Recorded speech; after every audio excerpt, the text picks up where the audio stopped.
해석이라는 주제로 말씀 나누겠습니다. 우리는 되게 다들 그렇겠지만 잘 선택하고 싶어 합니다. 어떤 결정을 잘 하고 싶어 합니다. 그게 어떤 경우에는 자기 인생을 좌우하기까지 할 거라고 생각하기 때문입니다. 어느 학교에 어느 과를 써야 나에게 좋을지, 어느 회사에 어떤 시기에 지원을 해야 경쟁률이 낮을지, 누구와 결혼할지, 어떤 방향으로 나아갈지, 이런 선택들로 인해서 삶의 방향성이 정해지고 인생의 결과가 달라진다고도 생각합니다. 그래서 선택하기 전에 미리 최선을 다해서 분석하고 어떤 일에 대해서는 훈련하고 연습하기도 하는 거죠.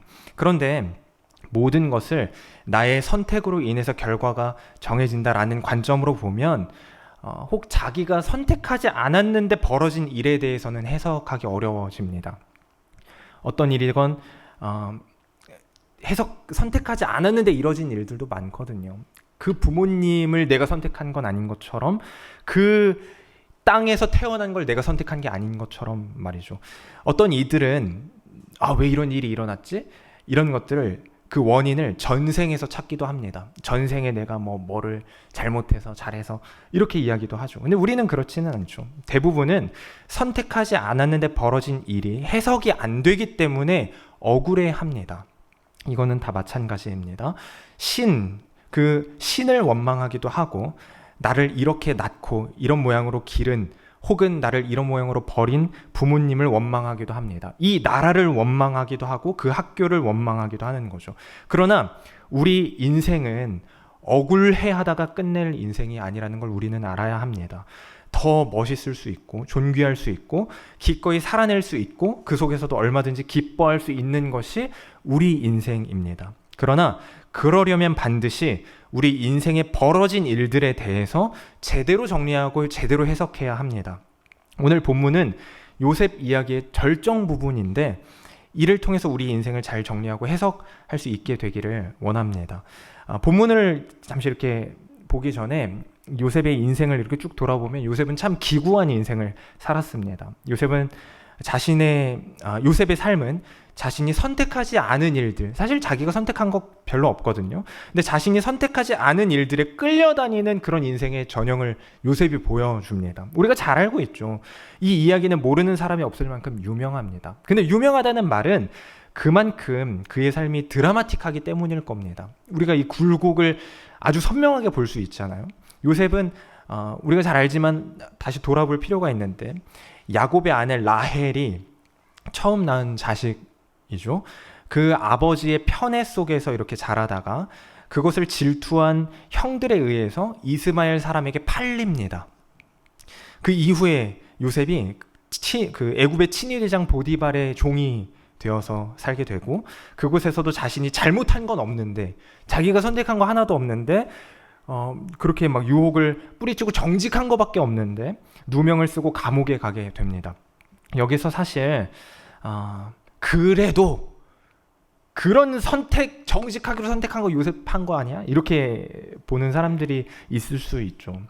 요셉이 적당히 처세를 잘했으면, 좀 더 지혜롭게 다른 방식으로 했으면, 그 여인이 상처받지 않게 반응을 했으면, 아니면 그 이전의 일도 혹 형들 앞에서 꿈 얘기하면서 나대지 않았으면 형들이 그렇게까지는 하지 않았을 거야. 이런 식으로 요셉에게도 책임이 있다라고 말하고 싶은 그런 욕구가 우리 안에 있는 것도 사실인데, 사실 이거는 잘못된 겁니다.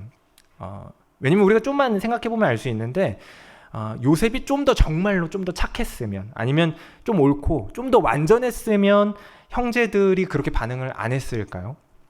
그러니까 반대로 요셉이 까불면, 진짜 막 꿈 얘기하면서 이렇게 하면 다 종으로 파는 건 그럼 옳은 겁니까? 묻지마 폭행 같은 것들이 사회에 만연해 있는데 그런 건 어떻게 설명해야 합니까? 까불어서 그렇게 당하는 걸까요? 그렇지 않죠. 아무리 잘해주고 올바로 살려고 해도 거절당하고 거부당하고 매도당하는 순간은 얼마든지 있을 수 있는데, 이런 것들은 어떻게 해석해야 할까요? 인간은 완전하지 않다는 걸 알아야 합니다. 설령 요셉이 정말 잘못한 게 있건 없건을, 정말 잘못한 게 없다고 하더라도 그를 대하는 사람들, 형제들, 그 보디발의 아내 보디발, 그 누구든 얼마든지 잘못을 저지를 수 있는 죄인이고 악인이라는 걸 우리가 알아야 합니다. 이 말은 사람이 자신의 일을 계획할지라도 어찌할 재간이 없는 것이 바로 사람의 실력이라는 것을 우리가 알아야 된다는 말이에요. 그렇게 요셉은 완전하지 않은 불완전한 인간이 만들어낸 스토리 속에서 감옥에 간 겁니다. 잘못해서 간 게 아니고 그런 불완전한 인간, 그런 이야기들 속에서 감옥에 가게 되었고 그 후에도 꼬박 2년을 보내게 됩니다. 한참이 지난 후에야 이것도 사실은 자기가 의도한 게 아니에요. 근데 의도하지 않은 한 가지 사건, 왕의 꿈을 해몽해야 하는 그 사건을 통해서 감옥에서 나오게 되죠. 그리고 그 사건을 계기로 애굽의 총리가 됩니다. 그렇게 그는 총리가 된 후에 자신을 팔았던, 이스마엘 사람들에게 팔았던 형제들을 다시 만나게 되는 겁니다. 자, 이게 요셉의 인생 스토리예요. 굉장히 드라마틱하죠. 그렇게 형제들하고 몇 차례 만남이 있었는데 오늘 본문 이전에도 그때는 자신의 정체를 굳이 공개하지 않았어요. 사실 공개하지 않으려고 안 한 건 아니에요. 왜냐면 얼굴을 막 가리고 가면 쓰고 이런 적이 없거든요. 항상 당당하게 그들을 맞이했는데 형제들이 못 알아본 겁니다. 요셉은 그런 그들을 다시 보고 또 다시 보고 싶어서 사실 여러 가지 이렇게 장치들을 막 두기도 하는데 어찌 되었건 몇 차례 만남이 그렇게 있은 후에 드디어 오늘 본문이 되어서 요셉이 자신의 입으로 자신의 정체를 형제들에게 알리게 되죠. 그런데 그렇게 말하려는 순간에 요셉은 감정을 주체하지 못하고 큰 소리로 웁니다. 그게 오늘 본문의 시작이에요. 1절부터 다시 보면 이렇게 되어 있습니다. 요셉이 시종하는 자들 앞에서 그 정을 억제하지 못하여 소리질러 모든 사람을 자기에게서 물러가라 하고 그 형제들에게 자기를 알리니 그때 그와 함께한 다른 사람이 없더라. 근데 요셉이 큰 소리로 우니 2절이에요. 애굽 사람에게 들리며 바로의 궁중에 들리더라. 그러니까 울었는데 감정을 주체하지 못해서 울었는데 통곡을 했다는 겁니다. 그냥 눈물을 찔끔 흘린 게 아니라 그만큼 큰 소리로 울었다는 거예요. 요셉은 이어서 형제들에게 자신이 요셉이라고 말하는데 그 모습을 보고 그 이야기를 들은 형제들은 아무 대답을 하지 못합니다. 3절입니다. 요셉이 그 형들에게 이르되 나는 요셉이라 내 아버지께서 아직 살아계시니까 형들이 그 옆에서 놀라서 대답하지 못하더라. 형제들에게는 너무 놀라서 말을 하지 못할 만한 그런 사건인 거예요. 이게 요셉이 내 눈앞에 총리로 있다는 이 사건이 너무 놀라서 말을 잃을 정도의 사건이었던 겁니다. 물론 깜짝 놀란 것뿐만 아니라 두려움, 한편 죄책감, 이런 여러 가지 감정들이 머리를 복잡하게 했고 그래서 입이 떨어지지 않았던 거겠죠. 반면에 요셉은 큰 소리로 울었습니다. 근데 그는 지금 자신 전체 인생, 그 기구한 인생, 그리고 오늘의 그 자리까지 오게 된 그 모든 사건을 크게 우는 것, 통곡으로밖에 표현이 안 되기 때문에 그렇게 운 겁니다. 통곡의 크기만큼 자신의 인생이 그렇게 흘러왔다는 거를 알고 있는 건데 그것으로밖에 표현이 안 되는 일들 앞에서 형제들을 향해서 5절처럼 말합니다. 우리 5절 한 목소리로 같이 읽겠습니다. 시작. 당신들이 나를 이곳에 팔았다고 해서 근심하지 마소서, 한탄하지 마소서. 하나님의 생명을 구원하시려고 남을 당신들보다 먼저 보내셨나이다. 아까도 말씀드렸지만 밖에서 다 들릴 정도로, 다 나가라 했는데도 다 들을 정도로 크게 우는 것 안에 요셉의 감정이 다 담겨 있는 거죠. 한탄, 서운, 괴로움, 고통스러운 그 인내의 시간들이 다 담겨 있는 거고, 또 한편으로는 형제들을 만난 그 다행스러움, 반가움, 기쁨, 그런 것들이 이 울음 안에 다 담겨 있는 건데, 요셉은 지금 그 눈물의 사건을 하나님이 하신 일이라고 해석하고 정리하고 있는 겁니다. 하나님이 하신 일이라는 게 하나님이 팔리게 하셨다는 말은 아닙니다. 그 모든 일들 속에서도 하나님은 하나님의 약속, 이스라엘을 이끌겠다, 민족의 나의 백성이 되게 하겠다는 그 약속을 이루고 계시다는 걸 요셉이 알았다는 말입니다. 그리고 이 말은 우리에게도 절대 가벼운 얘기가 아닙니다. 이 해석, 모든 일들 속에도 하나님이 하나님의 일을 이루고 계시다는 이 해석이, 이 고백이 곧 성도가 삶을 살아낼 때 발휘되어야 할 능력이고 실력이기 때문입니다.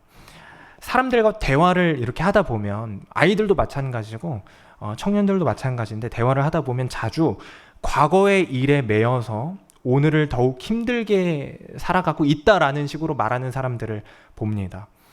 과거에 겪었던 어떤 상처, 그때 이런 일을 겪었는데, 어떤 아픔, 그때 이런 일이 있었는데, 이런 것들, 그런 것들이 오늘 우리의 성격, 성향에 영향을 끼치고, 그래서 내가 오늘 이런 식으로 선택할 수밖에 없다라고 이야기를 하는 거예요. 예를 들어서 부모님으로부터 버림을 받은 아이는 실제로 이제 제가 알던 한 청년의 이야기인데, 부모로부터 버림받은 아이는 자기가 절대 책임지지 못한 일을 하지 않을 거야 라고 이렇게 선언하고 말하면서 비혼주의자가 됩니다. 아기는 죽어도 안 낳을 거야 라고 이렇게 말하면서 말이죠. 아니면 바다에 빠져 죽을 뻔한 사람이 꼭 바다에 빠져서 죽을 뻔한 그 사건을 기억하지 않아도, 굳이 기억하지 않아도 무의식적으로 물만 봐도 가슴이 답답해지고 그래서 수영장도 못 가게 되었다는 그런 내용들이죠. 그걸 트라우마라고 합니다. 심리학자인 프로이트는 그렇게 과거에 일어난 트라우마가 현재의 나에게 영향을 끼친다 이렇게 이야기를 하거든요. 과거에 그런 이런 일들이 있었기 때문에 당신이 지금 그런 공포증에 빠져 있군요. 그렇게 위축되어 있군요. 이런 식으로 이야기를 하는 거예요. 우리들은 어떤가요? 어떠세요? 과거의 어떤 아픔 때문에 그러므로 오늘 내가 그건 하기 어려워, 할 수 없어, 어쩔 수 없어라고 말할 만한 일들이 혹 있으십니까? 우리 과거의 상처?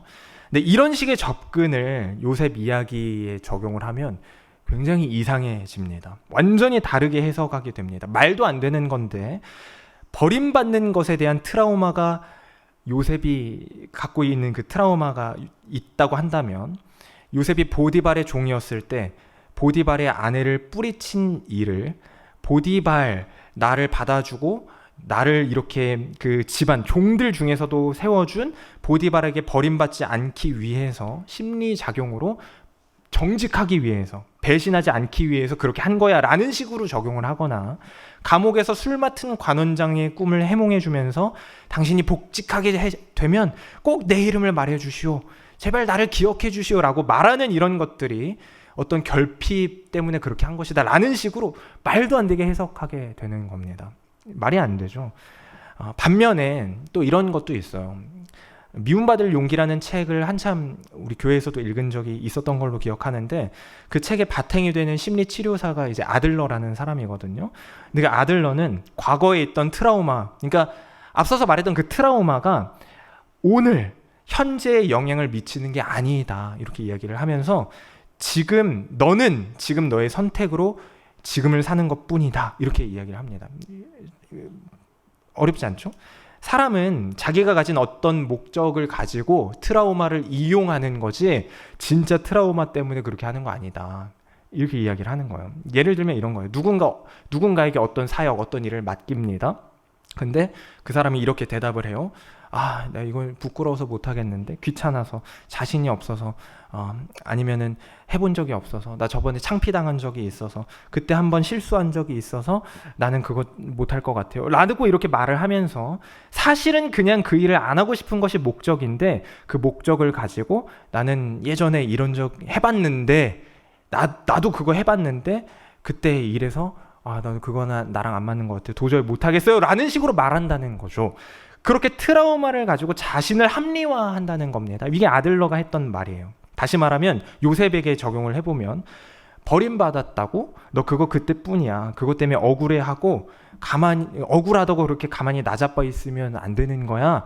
너는 다만 오늘을 열심히 살아야 돼 라는 말로 이렇게 적용을 할 수 있다는 거죠. 좋은 접근이고 어쩌면 한편으론 맞는 접근일 수 있습니다. 그런데 이것도 무조건 너 똑바로 생각하고 그렇게 오늘을 살아내야 돼, 과거에 매이는 거 바보 같은 거야, 오늘을 사는 게 중요해 라고 말하는 것에 대해서 우리가 한편으로는 주의해야 합니다. 무슨 말이냐면, 모든 걸 다 그의 정신 상태 탓으로, 그러니까 뭐 실제로 자기 피해받았다고 말하는 그 사람 탓으로 돌려버릴 수도 있기 때문에 조심해야 된다는 거예요. 저도 자주 하는 실수고, 사실 어떤 셀 모임이나 구역 모임 때 리더들이 많이 하는 실수이기도 합니다. 이게 만약 누군가가 예를 들어서 노년의 질병 때문에 다른 일을 못하는 상황이에요. 일을 못해요. 근데 전세 사기를 당해요. 내가 의도하지 않았는데 집도 절도 돈도 다 잃었습니다. 근데 거기에 대고 당신 정신 똑바로 차리고 오늘을 살아야 합니다라고 말하는 것만큼 공허한 말은 없다는 겁니다. 그 사람은 실제로 죽을 것 같고 고통스럽고 답이 없는데 그래서 실제로 무력한 상태가 되었는데 그 모든 걸 너가 정신 똑바로 차려야 한다는 식으로 말하는 건 역시 사람의 능력, 사람은 악인이고 죄인이고 어쩔 수 없는 한계를 가진 사람인데 그 사람의 능력을 너무 과대평가한 것이 될 수도 있습니다. 지금 두 가지를 이야기했는데요. 왜 이렇게 두 가지를 가지고 길게 이야기했냐면 우리도 모르는 사이에 우리의 인생, 우리의 과거, 우리의 역사 그리고 오늘의 우리의 결정에 대해서 뭔가를 하려고 할 때 항상 너무 자주 이런 식으로 접근하기 때문입니다. 그리고 5절, 그래서 이 5절 요셉이 하나님이 하신 거야 라고 하는 이 5절의 말씀을 정말 어떤 마음으로 받아들이고 적용해야 될지를 잘 모르기 때문입니다. 그냥 그렇구나 하나님이 하셨지 하고 끝내버린다는 말이에요. 그냥 실제 자기 인생에 대해서는 그렇게 적용하지 않으면서. 그래서 우리가 제대로 보아야 합니다. 하나님이 하셨다는 그 말이 무슨 의미인지 제대로 알아야 합니다. 우리 인생은 그렇게 단순하지 않죠. 모두의 인생은 정도의 차이가 있을 뿐 요셉과 다를 것 없이 다 기구합니다. 우리는 한계가 분명한 존재고 죄인이고 대부분의 경우에 외부의 어떤 강력한 힘에 대해서 대항할 능력이 없는 존재입니다.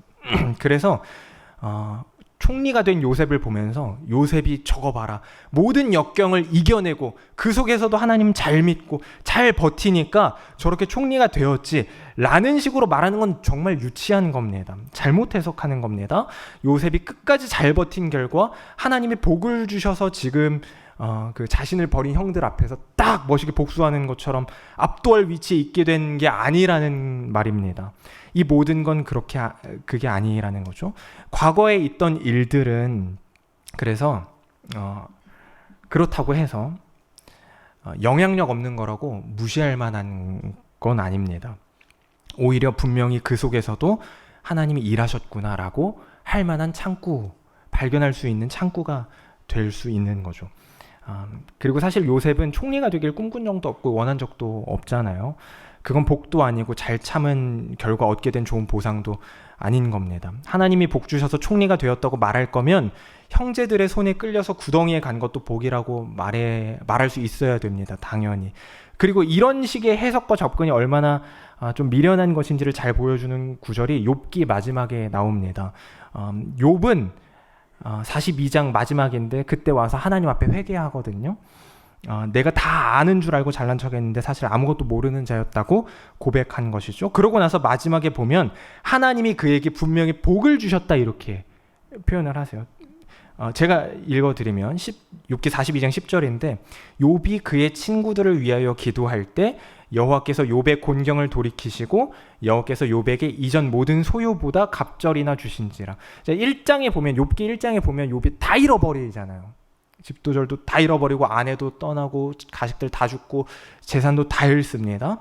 근데 여호와께서 욥의 곤경을 돌이켜 보시고 여호와께서 욥에게 이전 모든 소유보다 갑절이나 주신지라라고 되어 있는 걸 보면서 봐라 욥 복 받았다. 저런 복이 우리에게도 있었다라고 말한다면 그게 얼마나 웃긴 건지가 바로 뒤에 나옵니다. 12절에 이렇게 되어 있습니다. 여호와께서 욥의 말년에 욥에게 처음보다 더 복을 주시니 복이라고 되어 있는데 그가 양 14,000과 낙타 6,000과 소 1,000결이와 암나귀 1,000을 두었고 그 다음에 나옵니다. 또 아들 7과 딸 3을 두었으며 이렇게 되어 있어요. 여러분 근데 정말 이게 복입니까? 욥의 맏아들의 집에서 그의 자녀들이 음식을 먹을 때 큰 바람이 그의 집을 쳐서 다 죽었다고 1장에 되어 있고 그렇게 시작하는 게 욥기입니다. 자기의 맏아들과 다른 자식들이 다 죽은 상태에서 새로운 자식들 10명을 낳게 된 것이 복입니까? 말도 안 되죠. 복이 뭘까요 그러면? 분명히 하나님은 복을 주셨다 이렇게 되어 있는데 그게 복이 뭡니까? 10절의 답은 곤경을 돌이키시고라는 말에 담겨 있습니다. 여기서 쓰인 곤경이라는 말은 사로잡히다, 포로로 잡히다라는 뜻입니다. 근데 그런 상태에서 돌이키셨다, 해방되게 하셨다는 것입니다. 그리고 그게 복이라는 거예요. 풀어서 해석하면 이렇습니다. 해석이 안 되죠. 자신의 일에 대해서 욥이 당한 그것, 요셉만큼이나 해석이 안 되는 것 아닙니까? 근데 그렇게 해석이 안 되는 자기의 인생, 그 속에서 근데 그걸 해석할 때 항상 늘 자신의 기준과 가치를 가지고 해석했기 때문에 해석이 안 되는 거였는데, 그 가치와 기준을 가지고 해석하려다 보니까 해석이 안 돼서 거기에 매이고 묶여서 할 수 있는 거라고는 억울해하는 것과 슬퍼하는 것과 가슴 치는 것밖에 없었던, 그래서 차라리 죽여달라고밖에 할 말이 없었던 그의 인생이 이제는 창조주 하나님의 이끄심 안에 있음을 깨닫게 되었다는 것이 바로 복입니다. 자유하게 되었다는 겁니다. 그게 복이라는 거예요. 그 속을 그래서 살아낼 수 있게 되었다라는 것이 하나님이 말하는, 성경이 말하는 복입니다. 다시 돌아가면 모든 것을 잃었을 그 순간에도, 그리고 다시 재산이 더해진 그 순간에도 믿음으로 살 실력을 갖게 된 것이 복이라는 말입니다. 그래서 오늘 본문의 요셉이 총리가 된 것도 마찬가지의 눈으로 우리는 보아야 합니다. 총리가 된 건 아무것도 아닙니다. 그가 여전히 보디발의 종이었어도, 그래서 그 상황 속에서 가족들을 종으로서, 종이지만 가족들에게 막 이렇게 뭐 여차저차 해가지고 애굽으로 초대하는 입장이었어도 똑같았을 거라는 말입니다.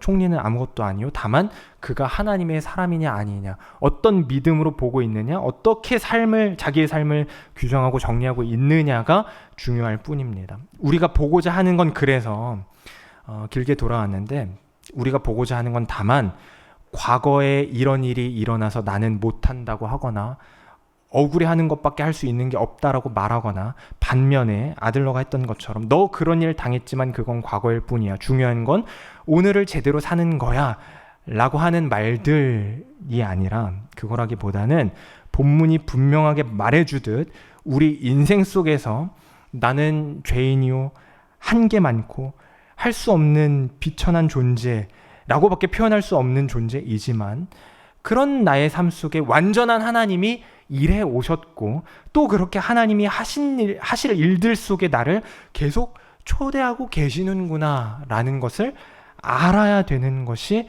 본문이 우리에게 말해주는 거라는 걸 우리가 알아야 합니다. 그걸 믿음이라고 합니다. 그걸 믿음이라고 말하는 거예요.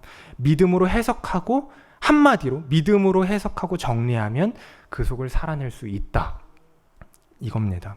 그래서 똑같이 오늘을 살아라 라는 그 말도 우리가 자주 쓰는 말이고 너무 중요한 말이에요. 그게 믿음으로 사는 거거든요. 오늘을 사는 것 너무 중요한 말인데, 그 오늘을 살아라는 말도 그냥 내가 누군가를 공격할 때 사용할 수 있기도 하지만, 그게 아니라 심리적으로 도움이 되기 때문에 그렇게 말해야 되는 게 아니라, 믿음으로 삶을 정리한 자가, 진짜 생명이 무엇인지 아는 자가 할 수 있는 가장 강력한 말이 오늘을 살으라는 말인 겁니다. 그렇게 요셉은 자신의 삶에 대해 믿음으로 해석한 자였고, 그 믿음으로 하루하루, 당면한 하루하루를 감옥 속에서도, 종일 때도, 팔려갈 그 자리에서도 살아오다가 지금 형제들 앞에 서서 울고 있는 겁니다.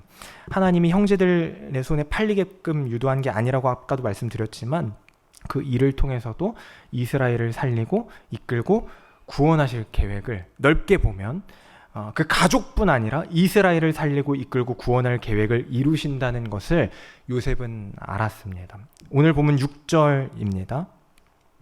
이 땅에 2년 동안 흉년이 들었으나 아직 5년은 밭갈이도 못하고 추수도 못할지라 하나님이 큰 구원으로 당신들의 생명을 보존하고 당신들의 후손을 세상에 두시려고 나를 당신들보다 먼저 보내셨나니, 그런즉 나를 이리로 보낸 이는 당신들이 아니요 하나님이시라.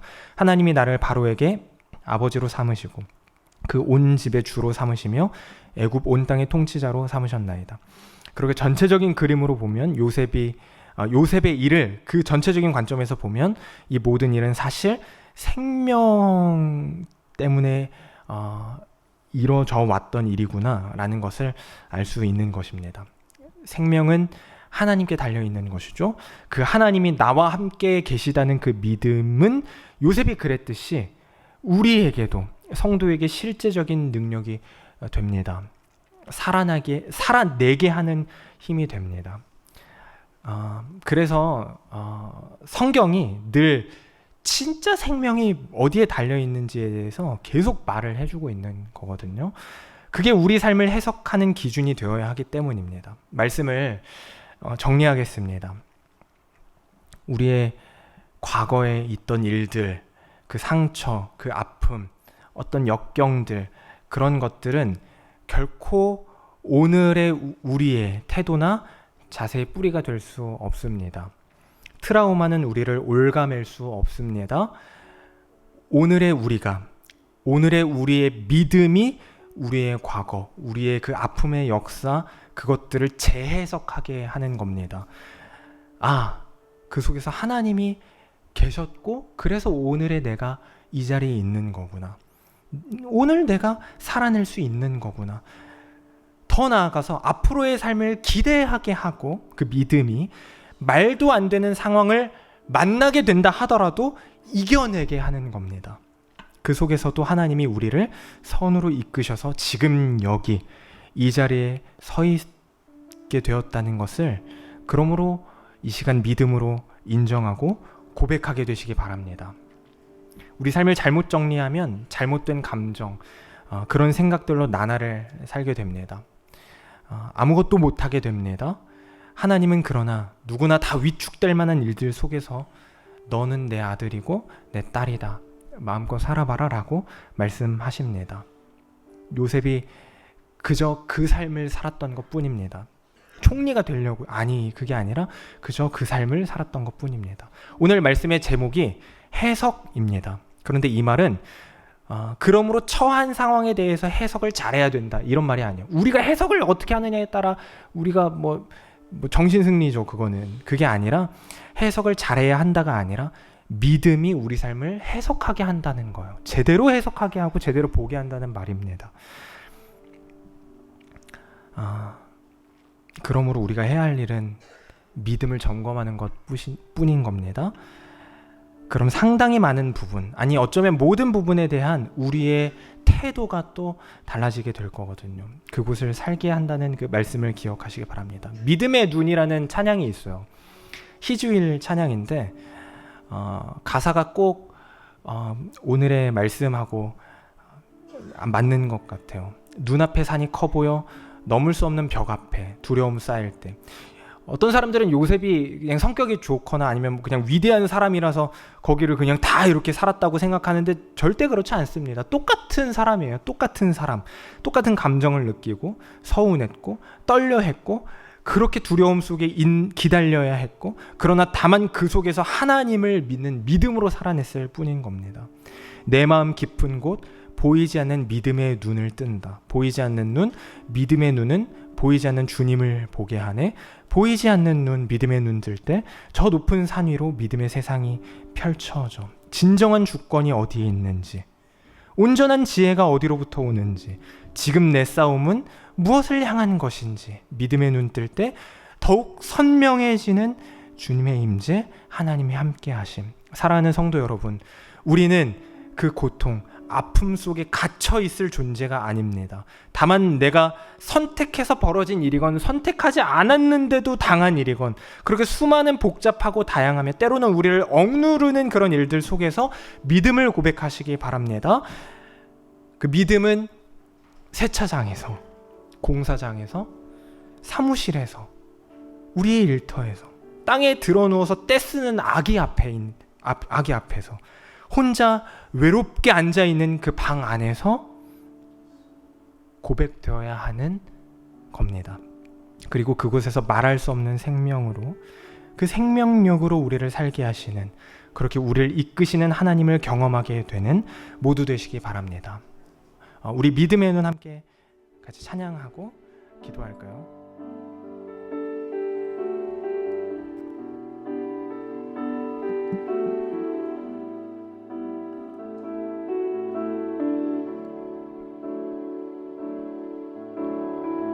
눈앞에 산이 커 보여 산이 커 보여 넘을 수 없는 벽 앞에 두려움 쌓일 때 내 마음 깊은 곳 보이지 않는 믿음의 눈을 뜬다. 보이지 않는 눈, 보이지 않는 눈, 믿음의 눈은 보이지 않는 주님을 보게 하네. 보이지 않는 눈, 믿음의 눈 뜰 때 저 높은 산 위로 믿음의 세상이 펼쳐져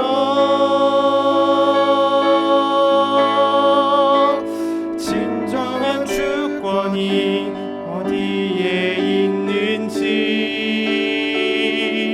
온전한 지혜가 어디로부터 오는지 지금 내 싸움은 무엇을 향한 것인지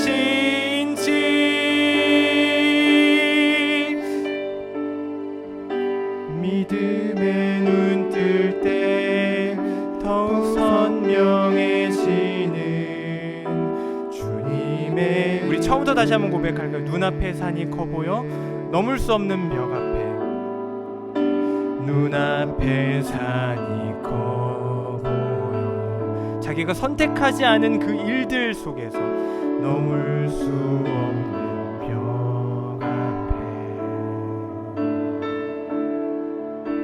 두려움 쌓일 때 내 마음 깊은 곳 보이지 않는 믿음의 눈을 뜬다. 보이지 않는 눈, 보이지 않는 눈, 믿음의 눈은 보이지 않는 주님을 보게 하네. 보이지 않는 눈, 믿음의 눈 뜰 때 저 높은 산 위로 믿음의 세상이 펼쳐져 진정한 주권이 어디에 있는지 온전한 지혜가 어디로부터 오는지 지금 내 싸움은 무엇을 향한 것인지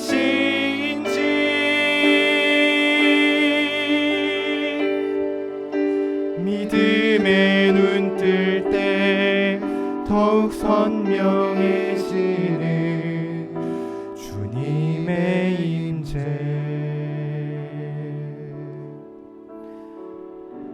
살아계신 하나님 우리의 인생이 왜 이렇게 되어 왔는지 왜 이런 이야기들로 채워져 있는지 우리는 알지 못했습니다. 그저 원망하고 이해가 안 되기 때문에 답답해하고 그래서 오늘 나 이러이러해서 안 되는 사람이야. 나는 그래 어쩔 수 없어 라는 말들로 오늘을 또 채워나가려고 했는지도 모릅니다. 그러나 하나님 우리는 맞죠. 할 수 없는 자들이고 답이 없는 자들이고 죄인이고 한계 많은 자들이 우리입니다. 하지만 하나님이 그런 우리의 삶 속에 일하셨음을 이 시간 다시 한번 봅니다. 그 모든 답이 없다고 말할 만한 일들 속에서도 하나님이 함께 하셨고 일해 오셨고 그 하나님이 오늘도 우리와 함께 계시다는 것을 우리가 믿음으로 고백합니다. 믿음의 눈을 들어서 그렇게 모든 일들 오늘의 일들, 앞으로 만나게 될 그 모든 사건들, 상황들을 해석하기 원합니다. 우리에게 지혜를 더하여 주시고 그 믿음으로, 그 온전한 해석으로 우리의 삶을 담담히 또는 담대하게 걸어낼 수 있도록 주님 붙들어 주옵소서. 우리에게 복음으로의 살아낼 힘과 능력이 이미 주어졌다는 것을 이 시간 다시 한번 보게 하신 주님, 우리의 오늘, 우리의 내일을 그렇게 멋있게 말할 수 없는, 세상에선 이해할 수 없는 기쁨을 노래하며 자유를 노래하며 그렇게 누리며 살아가기를 원합니다. 그렇게 살아갈 수 있도록 또한 힘을 주옵소서. 용기를 더하여 주옵소서. 감사드리며 예수님 이름으로 기도합니다. 아멘. 우리 함께 이 시간 주기도문으로 예배를 마치겠습니다. 하늘에 계신 우리 아버지여, 이름이 거룩히 여김을 받으시오며 나라가 임하옵시며 뜻이 하늘에서 이루어진 것 같이 땅에서도 이루어지이다. 오늘날 우리에게 일용할 양식을 주옵시고 우리가 우리에게 죄 지은 자를 사여 준 것 같이 우리 죄를 사여 주옵시고 우리를 시험에 들게 하지 마옵시고 다만 악에서 구하옵소서. 대개 나라와 권세와 영광이 아버지께 영원히 있사옵나이다. 아멘.